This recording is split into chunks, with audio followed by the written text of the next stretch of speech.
ये वीडियो मैं रिज्यूम के ऊपर बना रहा हूँ कि रिज्यूम कैसे बनाना है और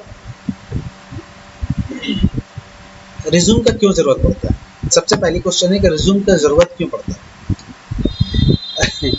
अभी स्टूडेंट से पूछा जाता है कि रिज्यूम सबमिट करो, तो कुछ स्टूडेंट ऐसे हैं जो ये कहते हैं कि सर रिज्यूम क्या होता है और वो क्यों चाहिए। तो मेरे भाई, रिज्यूम अगर कहीं पर भी कोर्स कंप्लीट कर लेते हो, कोर्स कंप्लीट करने के बाद कहीं पर भी जॉब के लिए अप्लाई करते हो, तो जॉब के लिए अप्लाई करने के लिए किसी भी कंपनी में जाओगे, जॉब का अप्लाई करोगे, तो वो कंपनी वाले तुमसे रिज्यूम मांगेंगे। और रिज्यूम में क्या होता है वो चीज़ मैं अभी बताने जा रहा हूँ, आप लोग ध्यान से देखो। जब भी रिज्यूम बनाएंगे तो सबसे पहले ये MS वर्ड, ये क्या है, इस MS वर्ड को ओपन कर लेंगे और MS वर्ड ओपन करने के बाद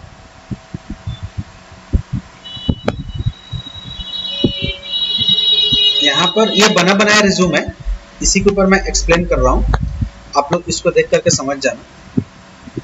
सबसे पहले ऊपर में लिखना है रिज्यूम, उसके बाद ये कौन सा साइड है, अगर ना समझ में आए तो यहाँ पे आ जाना। ये कौन सा साइड है, लेफ्ट साइड। कैसे समझ में आएगा लेफ्ट साइड है, देखो इसके ऊपर क्लिक कर रहे हैं तो यहाँ पर हाईलाइट हो गया, इसके ऊपर क्लिक कर रहे हैं तो यहाँ पे हाईलाइट हो गया, यानी कि ये सेंटर में है। और इसके ऊपर क्लिक करेंगे तो ये लेफ्ट साइड में चला जाएगा, लेकिन ये हमें सेंटर में चाहिए। इसके ऊपर क्लिक कर रहे हैं, ये लेफ्ट हाईलाइट हो गया। तो सबसे पहले ऊपर अपना नाम लिखेंगे। अब देखो, नाम में कुछ भी नहीं लिख देंगे, जो तुम्हारे सर्टिफिकेट पे है वही नाम डालेंगे। सबसे पहले अपना नाम लिखेंगे और नाम में कुछ भी नहीं लिख देंगे, जो तुम्हारे सर्टिफिकेट में है वही डालेंगे। 10th का सर्टिफिकेट, 12th का सर्टिफिकेट, या जो कोर्स कर रहे हो उस कोर्स की सर्टिफिकेट में जो कुछ भी है, जो नाम है, एकदम करेक्ट सेम नेम को यहाँ पर डालेंगे। उसके नीचे तुम्हारे मोबाइल नंबर सही मोबाइल नंबर होना चाहिए, कुछ भी नहीं डाल देना है।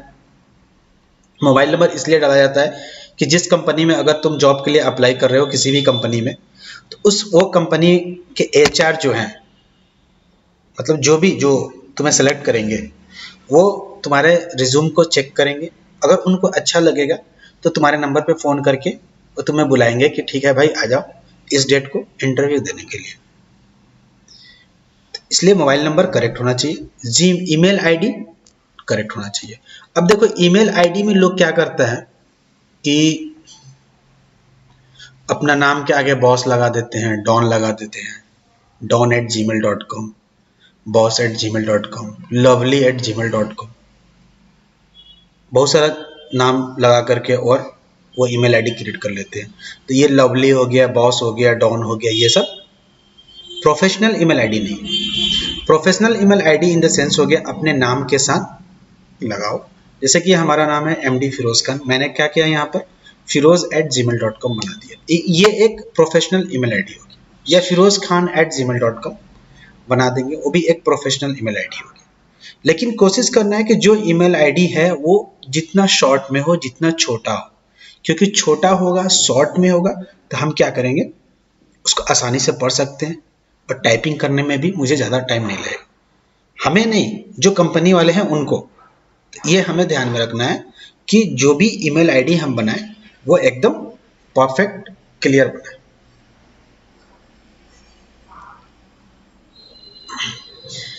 उसके नीचे चलते हैं। ये तो MS वर्ड किए हो तो हमें जहाँ तक कि आशा है कि बना लोगे, ये जो लाइनिंग जो है। उसके नीचे चलते हैं, करियर समरी। करियर समरी में एकदम सिंपल सा बनाया है। इसमें इस रिज्यूम में ये दिखाया है कि 6 महीने का आपके पास 6 महीने का आपके पास एक्सपीरियंस है, करेक्ट। तो इसमें क्या डाला गया है, overall more than 6 month experience in reporting. अच्छा देखो, overall more than 6 month experience in reporting. अब देखो, ये तुम्हारे ऊपर डिपेंड कर रहा है कि तुम किस फील्ड में जॉब करने जा रहे हो। ये नहीं कि इस रिज्यूम को देखे और देख करके सीधा कॉपी पेस्ट मार दिए, क्योंकि सर आपने वीडियो में बताया था रिज्यूम बनाने के लिए, तो वो उसी को देख करके हमने छाप दिया। छापना नहीं है, रिज्यूम को समझना है, रिज्यूम बनता कैसे है। किस फील्ड में आप जॉब करना चाह रहे हो, उस फील्ड के बेस पे आपको रिज्यूम कैसे बनाना है। छापने का मतलब क्या है, एक रिज्यूम हम बना करके दे देंगे। बहुत सारे स्टूडेंट आगे कहते हैं सर आप ही बना दीजिए। ठीक है भैया, हम तो बना ही देंगे, हमारे स्टूडेंट हो। मेरा काम क्या है, रोओगे गिलगिलाओगे तो बना ही देंगे, लेकिन कब तक, क्वेश्चन उठता है कब तक। इसलिए मैं सारे स्टूडेंट से ये रिक्वेस्ट करता हूं कि प्लीज प्लीज प्लीज सीखो, अपने पैर पे खड़ा होको, अपने बल पे खड़ा होको, दूसरे के सहारे मत चलो। तो अब यहां पे फिर चलते हैं, फिर से अपने वापस पॉइंट पे आते हैं। Overall more than 6 month experience in reporting, 6 महीना का एक्सपीरियंस इसमें दिखाया गया है। रिपोर्टिंग क्यों डाला गया, ये रिज्यूम बना हुआ है एक्सेल के ऊपर। अगर आपको कहीं पर भी एक्सेल पे काम करना है, अगर आपको कहीं पर भी एक्सेल के ऊपर काम करना है तो रिज्यूम में आप डालोगे overall more than 6 month experience in reporting. अगर आपको डिजाइनिंग में काम करना है तो क्या करोगे, है ना क्वेश्चन। अगर आपको डिजाइनिंग में काम करना है तो फिर क्या करोगे। देखो, अगर आपको कोरल ड्रॉ पे काम करना है तो यहां पे आप मेंशन करोगे कि overall more than 6 month experience in designing, क्योंकि कोरल ड्रॉ पे क्या होता है, डिजाइनिंग होता है। तो वहां पे हम क्या डालेंगे, overall more than 6 month experience in designing. ये चीज ध्यान में रखना,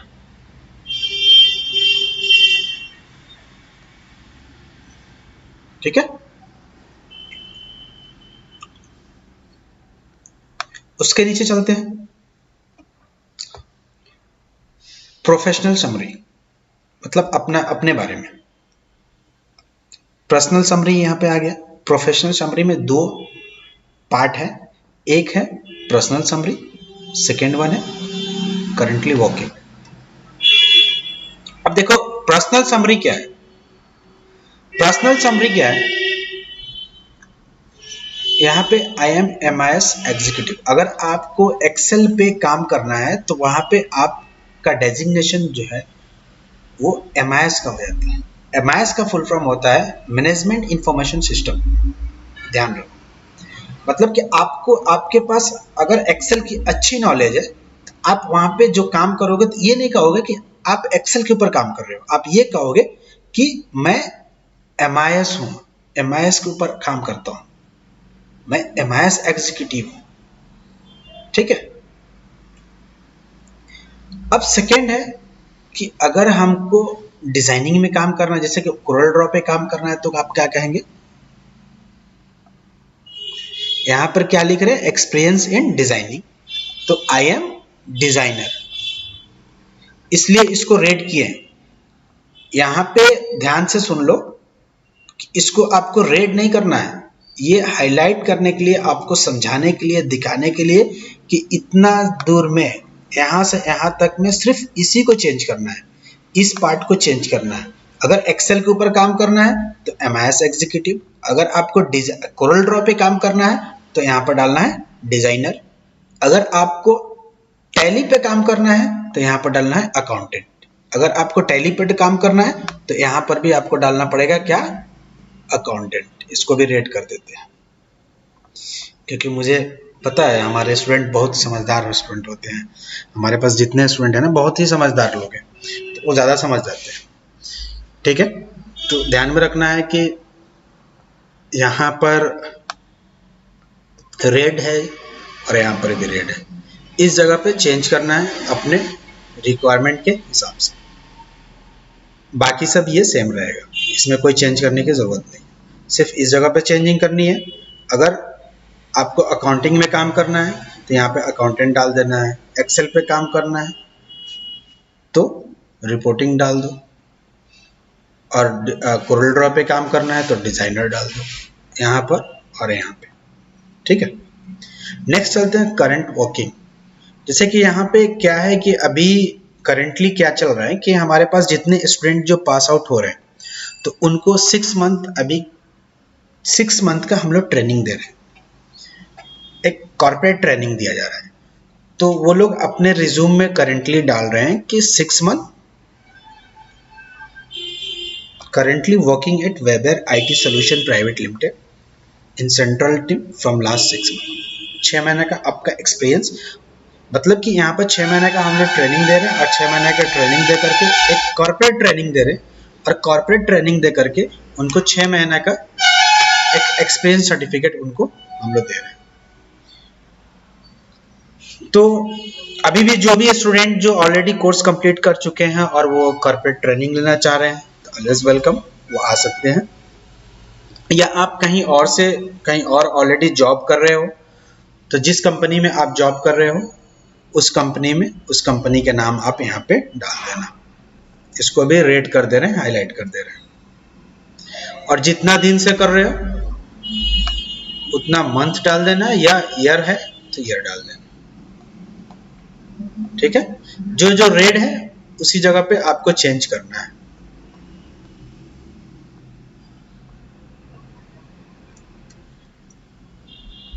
अब नेक्स्ट चलते हैं एजुकेशन। आपके पास एजुकेशन क्या है, कितना है, जैसे कि आप देखो, ध्यान में रखना, बहुत सारे लड़के क्या करते हैं, गलती करते हैं कि सबसे ऊपर क्या करेंगे, टेंथ पास आउट है तो पहले 10th लिख देंगे, उसके नीचे 12th पास आउट है तो 12th लिख देंगे, उसके नीचे क्या लिख देंगे, एडीसीए कोर्स किए हैं तो नीचे डाल देंगे। नहीं, करंट जो आप कोर्स कंप्लीट किए वो सबसे ऊपर होना चाहिए। जैसे कि 10th इस बंदे ने 2007 में कंप्लीट किया, ये मेरा नहीं है, मैं ऐसे भर दिया हूं। तो 2007 में इसने 10th कंप्लीट किया और 9 में इसने 12th कंप्लीट किया, और 13 में नहीं, 10 में रख दो, एडीसी इसने कंप्लीट किया। ठीक है, तो इसने क्या किया, 2007 में 10 तो उसको सबसे नीचे रखा है, 9 में 12 उसके ऊपर 12th का रखा है, उसके बाद उसने क्या किया, एडीसीए किया। यानी कि नीचे से 10th से जैसे जैसे उठेंगे, 10th के बाद 12 के बाद जो भी कोर्स करेंगे उसको हम मेंशन करते जाएंगे, नीचे से उठ के जाएंगे ऊपर की तरफ, ये ध्यान में रखना है। और एक बात और है, अभी क्या है कि 2020 चल रहा है और इस बंदे ने 2010 में एडीसीए किया, तो अब यहाँ पे क्वेश्चन उठता है कि अगर इस सर्टिफिकेट, इस रिज्यूम को अगर ले करके किसी कंपनी में आप जाओगे तो वो कंपनी डायरेक्ट आपसे ये क्वेश्चन करेगा कि आपके पास 6 महीने का एक्सपीरियंस सर्टिफिकेट है, आपने कोर्स कंप्लीट किया 2010 में, बाकी 10 से 20 इसके बीच में थे कहाँ, ये ध्यान में रखना है। जो गैपिंग जो है बहुत बड़ा, मतलब कि बहुत प्रॉब्लम क्रिएट कर देता है आपके करियर में, बहुत बड़ा प्रॉब्लम क्रिएट कर देगा। बहुत सारे स्टूडेंट क्या करते हैं, कोर्स कंप्लीट कर दिया, 3 साल 4 साल के बाद कोर्स जॉब ढूंढते हैं और उनको जॉब मिलती नहीं है। प्रॉब्लम ये है कि बंदा ने 3 साल पहले, 10 साल पहले, इसके हिसाब से 10 साल पहले बंदे ने एडीसीए कोर्स किया और 10 साल के बाद अभी 6 महीने का उसके पास एक्सपीरियंस है, वो अब जॉब कर रहा है, मतलब कि वो तो 10 साल में तो भूल भी गया होगा। यही रीजन होता है कि कोर्स कंप्लीट करने के बाद लोग बैठ जाते हैं और बैठने के बाद फिर जॉब ढूंढते हैं तो कंपनी उनको जॉब नहीं देती है। ये डेट हम जान से इतना डिफरेंट रखे हैं सिर्फ समझाने के लिए कि आपका करंट डेट से लास्ट डेट जो है, जिस डेट को आप कोर्स कंप्लीट किए हो उसमें ज़्यादा डिफरेंस नहीं होना चाहिए। अब वो डिफरेंस को आप कैसे मेंटेन करोगे ये आपकी पर्सनल मैटर है, वो आपको समझ में रखना है। लेकिन ये 100% मान लेना कि अगर 2010 में एडीसीए किए हो और 2020 में आप जॉब के लिए अप्लाई कर रहे हो तो जॉब पक्का नहीं मिलने वाली है। ये सबसे बड़ा फैक्ट है, जॉब नहीं मिलने का सबसे बड़ी रीजन यही है। नेक्स्ट चलते हैं प्राइमरी स्किल। प्राइमरी स्किल में क्या है कि जैसे एमएस एक्सेल किया है, एमएस एक्सेल में क्या है, प्राइवेट टेबल है, लॉजिकल है, लुकअप है, basic BB, macros, MS Word, PowerPoint, Excel, familiar with reporting and presentation activities, ये सब डाल देना। मतलब जो कुछ भी आप मतलब जो कुछ भी आप एडीसीए में सीखे हो वो चीज़ को यहाँ पे डाल देना। एडीसीए में जैसे कि वर्ड होता है, पावर पॉइंट होता है, एक्सेल होता है, पेंट होता है, नोटपैड होता है, कोरल ड्रॉ होता है, फोटोशॉप होता है, और भी क्या है, टैली होता है। जो कुछ भी आप सीखे हो वो यहाँ पे डाल देना, यहाँ पे डाल सकते हो। ठीक है, नेक्स्ट चलते हैं। यहाँ पे अपना डेट ऑफ बर्थ डाल देना।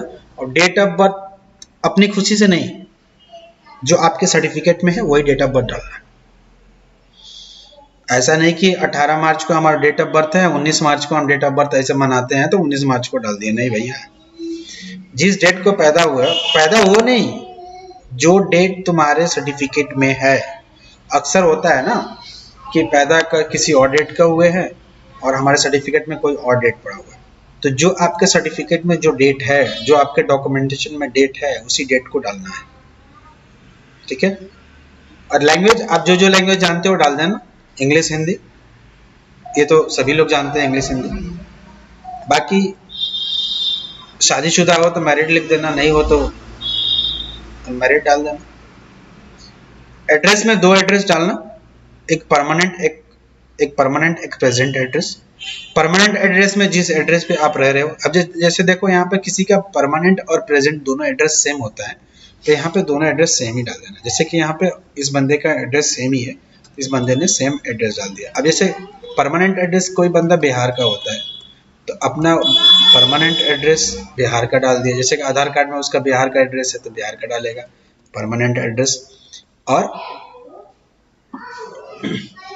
अभी प्रेजेंट दिल्ली में रह रहा है तो प्रेजेंट एड्रेस दिल्ली का डाल दिया। उसके बाद प्रिंट आउट लेने के बाद प्लेस, किस जगह पे अभी आप हो, मान लो कि अभी दिल्ली में हो तो दिल्ली डाल देना। और डेट, जो डेट है,